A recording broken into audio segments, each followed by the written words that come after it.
Hi everyone, welcome to the light review. तो शुरुआत करते हैं आज की बिजनेस न्यूज़ के साथ। सबसे पहले अगर मार्केट को देखें तो मार्केट जो है लगभग आज रेड देखने को ही मिला है। निफ्टी 50 की बात करें तो वो 74 पॉइंट्स के साथ डाउन था। निफ्टी स्मॉल कैप 50 -36 पॉइंट्स के साथ डाउन था और निफ्टी मिड कैप 50 जो है 102 पॉइंट्स के साथ डाउन था। ओवरऑल मार्केट रेडी देखने को मिली है।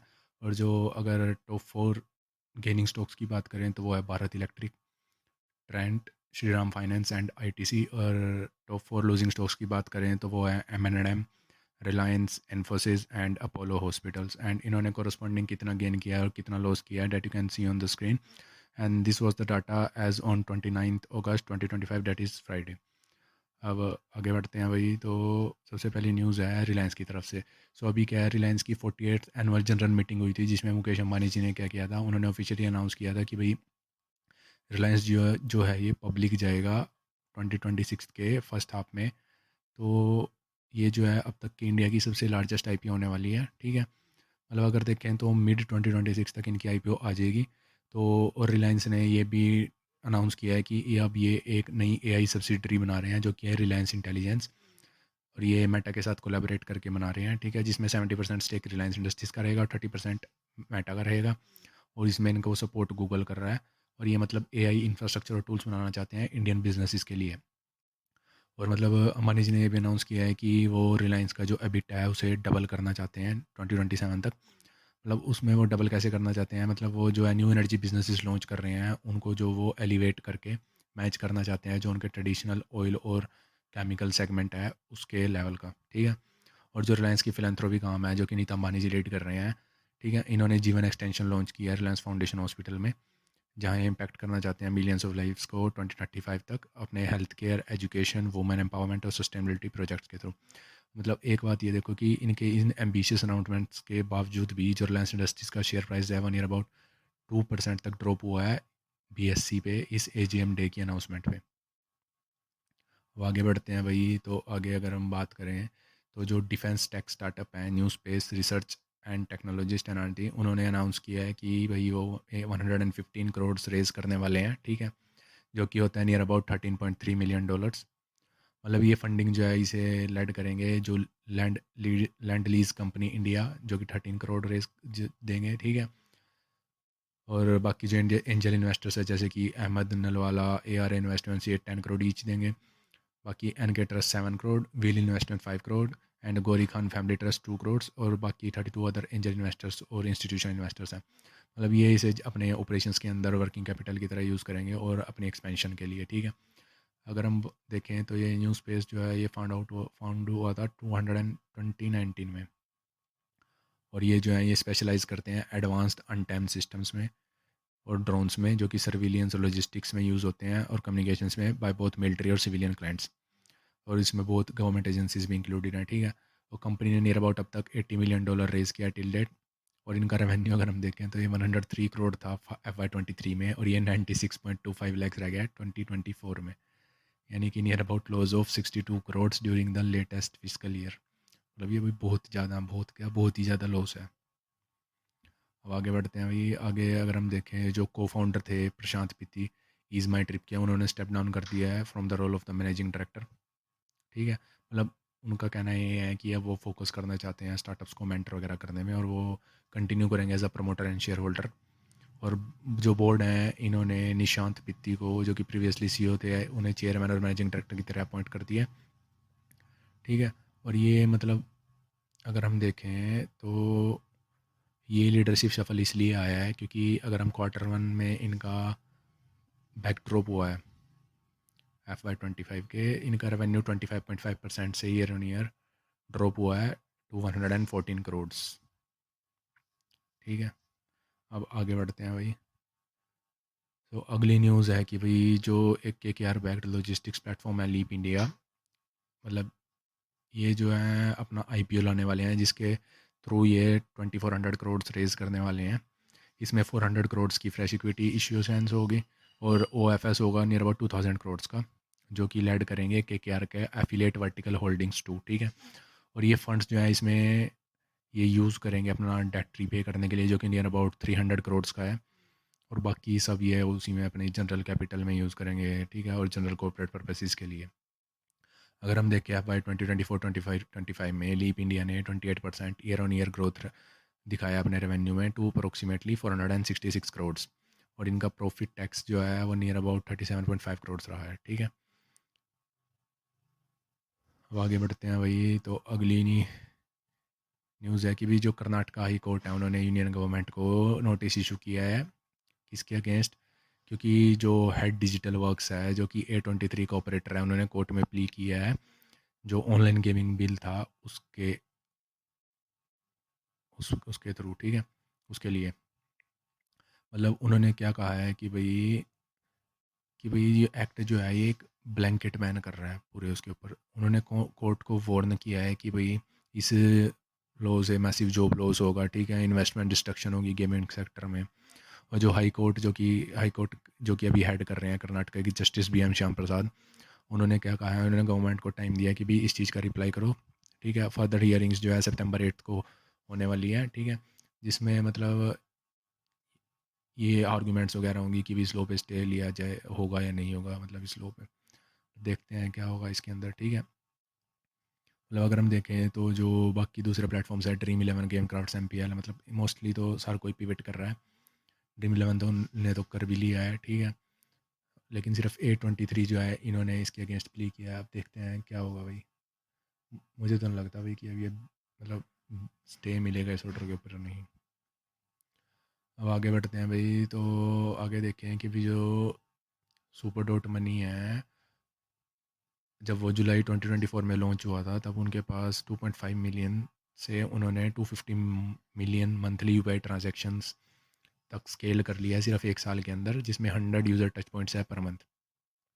क्योंकि इनका एक ऐसा सेंट्रलाइज्ड इंटरफेस है जिसमें 85% ट्रांजेक्शन सिर्फ स्कैन एंड पे हैं। ठीक है, और इनका जो मिनिमलिस्टिक डिज़ाइन है थोड़ा टेक्स हैवी और यंग इंडियंस को मतलब अट्रैक्ट करता है। अगर कंपटीटर्स की तरह नहीं है, सुपर मनी जो है वो ऑफ़र कर रहा है 5% कैशबैक बिना गिमिक्स के। ठीक है, जैसे कि हो गया स्क्रैच कार्ड्स वगैरह हो गया। ठीक है, और रेवेन्यू अगर हम देखें इनका तो वो बेसिकली आता है, ये क्रॉस सेल करते हैं जो पर्सनल लोन हो गया उन्हें। ठीक है, और को ब्रांडेड कार्ड फीस होती है इनकी, और डिपॉजिट कमीशंस होते हैं। और सुपर मनी जो है कमांड करता है 15% ऑफ रुपए सिक्योर्ड क्रेडिट कार्ड मार्केट, और एक कैशबैक को यूज़ करता है फिक्स डिपॉजिट अर्निंग्स के साथ, जिसमें ये close to 20% return to drive user engagement लाते हैं। आगे बढ़ते हैं भाई। तो आगे अगर हम देखें, जो मिनिस्ट्री है इंफॉर्मेशन और ब्रॉडकास्टिंग की, उन्होंने एक जॉइंट वर्किंग ग्रुप कन्वेंट किया है, जिसमें क्या है, जिसमें मल्टीपल सेंट्रल और state ministries, event organisations, music right bodies और प्लेटफॉर्म्स जैसे कि हो गए जोमेटो, बुक माई शो, ये मतलब इनको गैदर किया है कि इनके साथ क्या कर रहे हैं, ये बूस्ट करना चाहते हैं मतलब इंडिया का जो लाइव इवेंट्स का सेक्टर है उन्हें, मतलब ये क्या कर रहे हैं, एक सिंगल विंडो प्लेटफॉर्म बनाना चाहते हैं। मतलब जो लाइव इवेंट होते हैं उनकी परमिशन के लिए। ठीक है, और ये इसे इंटीग्रेट करेंगे जो इंडिया का सिने हब पोर्टल है उसके साथ, मतलब ये ब्यूरोक्रेटिक प्रोसेस जो होता है इतना लंबा, उसे सिंपल डाउन करना चाहते हैं। ठीक है, और ये मतलब इस ग्रुप का प्लान क्या है कि भाई ये लॉन्च करना चाहते हैं ये digital music licensing registry platform by October 2025, जिसमें ये मल्टी यूज स्टेडियम पॉलिसीज़ को प्रमोट करेंगे, नए वेन्यूज़ को डेवलप करेंगे। ठीक है, जैसे कि इसमें लाइव एंटरटेनमेंट भी होगा इन नेशनल स्किल्स क्वालिफिकेशन फ्रेमवर्क्स। ठीक है, और ये प्रपोज्ड मेजर्स जो हैं ये GST रिबेट्स को भी इंक्लूड करेंगे, ब्लेंडेड फाइनेंस मॉडल्स को, सब्सिडीज़ को, और रिकॉग्निशन होगी इसमें MSMEs की, ताकि इवेंट प्रोडक्शन जो है ज़्यादा वायबल बन सके फाइनेंशियली। अगर हम देखें जो लाइव एंटरटेनमेंट सेक्टर है ये एस्टिमेटेड नियर अबाउट 20,861 करोड़ का था 2024 में, और 15% एनुअली ग्रो कर रहा है ये। तो ये मतलब जो IB है, इंफॉर्मेशन और ब्रॉडकास्टिंग मिनिस्ट्री, ये पोजीशन करना चाहती है इंडिया को among the top 5 global live entertainment destinations की तरह बाय 2030, और जो कि पोटेंशियली जनरेट करेगा 15 to 20 मिलियन जॉब्स, जो कि बहुत ज़्यादा है। आगे बढ़ते हैं भाई। जो फ्रेमर है जो कि Amsterdam based no code website design platform है। ठीक है, इसे टेक वाले बंदे जानते होंगे जो बेसिकली सॉफ्टवेयर डेवलपमेंट में है।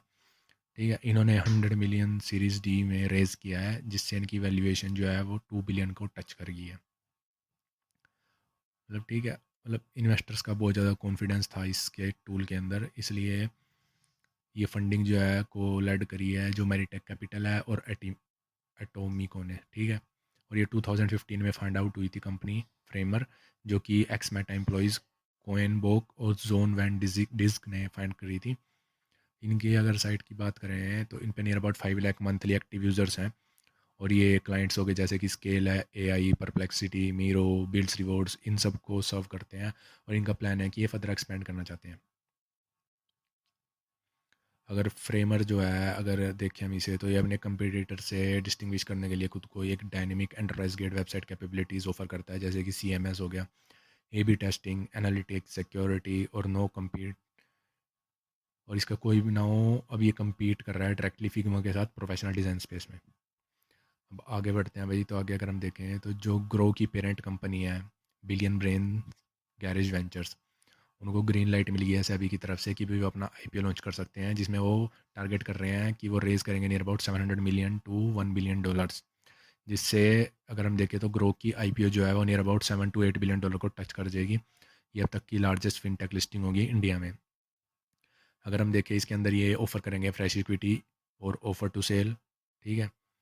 और इसमें इन्वेस्टमेंट को लीड करेंगे जो बैंक्स हो गए जैसे कि JP Morgan India, Kotak Mahindra capital, city group, axis capital, Motilal Oswal, ठीक है। और ग्रो जो है इन्होंने 4056 करोड़ का रेवेन्यू किया था, और प्रॉफिट आफ्टर टैक्स मतलब पैट जो है इनका वो देखो तो 1818 करोड़ था फॉर FY 2025। मतलब भाई ये तो इतना तो तुम सोच भी नहीं सकता कोई, मतलब 4000 करोड़ के रेवेन्यू पे 1800 करोड़ का पैट बचा लिया इन्होंने। भाई ये बहुत ही ज़्यादा है, ये होता है बिजनेस। अगर हम देखें तो इनका इतने ज़्यादा फाइनेंशियली स्ट्रॉन्ग है और प्रॉफिटेबल है, तो IPO ऑलमोस्ट मतलब बहुत अच्छी जाने वाली है इनकी। तो इसमें क्या है, इनकी IPO अगर हम देखें तो ये सेकंड हाफ ऑफ 2025 में आएंगी, मतलब नियर अबाउट इस ईयर के एंड तक ये आ जाएगी IPO।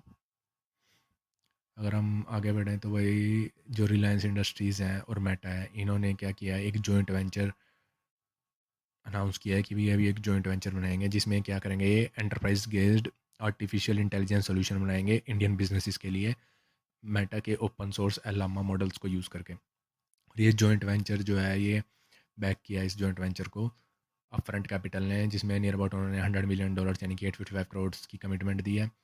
रिलायंस इंडस्ट्रीज़ जिसमें 70% स्टेक होगा रिलायंस इंडस्ट्रीज़ का, मेटा का होगा 30%, ठीक है। और ये होगा मतलब लेट 2025, मतलब नियर अबाउट अगले 3 महीनों के अंदर ये हो जाएगा, ठीक है, चालू मतलब कर देंगे इस्टेब्लिश।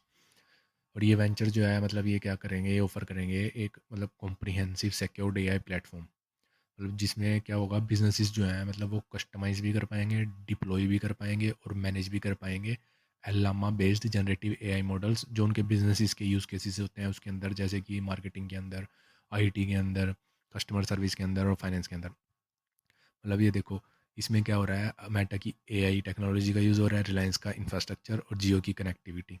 तो ये जॉइंट वेंचर जो है मतलब हाई परफॉर्मेंस AI सॉल्यूशंस देगा, जो कि बहुत ही ज़्यादा अफोर्डेबल और स्केलेबल होंगे। मतलब ये मतलब भाई अगर अब तुम देखो तो इंफ्रास्ट्रक्चर बिजनेस के साथ और जो बेसिक प्रोडक्ट बेस्ड बिजनेस है और डिजिटल बिजनेसेस हैं उनके साथ अब रिलायंस डीप टेक में भी घुस गया है।